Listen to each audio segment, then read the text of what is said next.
despois do 2-1 do Avilés? Sí, creo que entramos moi ben ao partido, creo que fixemos uns 20-25 minutos moi bons.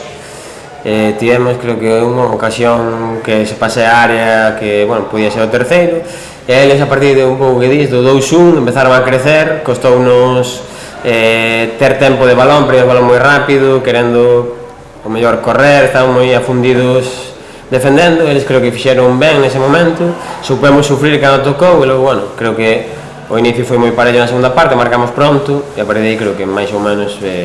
solvente e controlado, diría. Despois do 3-1, supoño que hai máis tranquilidade, e supoño que tamén farías correccións no descanso para que non pasara a primeira parte. Sí, intentamos axustar un par de cousas sobre, bueno, entendíamos que nos estaban facendo dano un pouco por fora cando se incorporaba o lateral, e, bueno, un par de matices para axustar nos medios, e, sí, intentamos, bueno, axustar aí para tentar que, bueno, que non nos dominaran e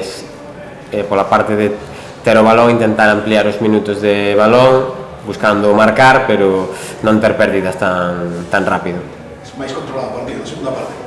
Sí, creo que sí, o gol de verdad que axuda, porque foi pronto, pero a partir de aí creo que sí, creo que tiveron, bueno, algún acercamento perigoso, algunha que solventou Pato, unha que, non sei, foi Roque, que quita na área ben, pero nós tamén tivemos, e creo que, bueno, relativamente controlado diría o partido. Fixiste moito dano, sobre todo pola banda esquerda, non? Na primeira parte, con Parapar, Jaime Santos de Blanda. Sí, creo que xuntáronse moi ben, Jaime, Antas, Parapar, que sabemos que temos aí moito perigo, Ramírez tamén que vai unha vez, por aí, creo que sí que tivemos para aumentar a renta no partido, chegaron tamén do outro lado, Caballé creo que estivo moi ben chegando para, tanto no gol como varias xogadas para ter un balón ao segundo pau para él, e creo que sí, foi un pouco o foco nesa banda esquerda que creo que fixemos maior perigo. Era fundamental gañar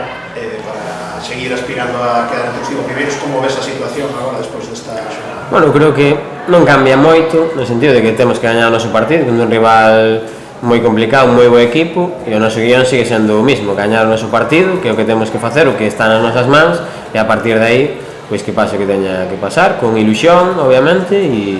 pero fundamentalmente facer o noso traballo. Me imagino que te entraste del último gol que Gambrero.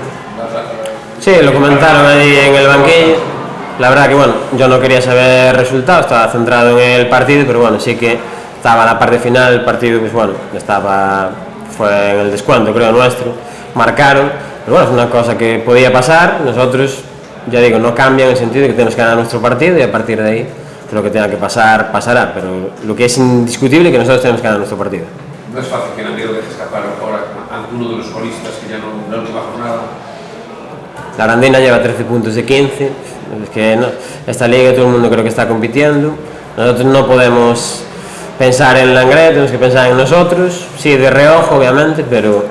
tenemos que ganar nuestro partido, y repito, con un rival muy complicado, pero pensar en lo nuestro y a partir de ahí, pues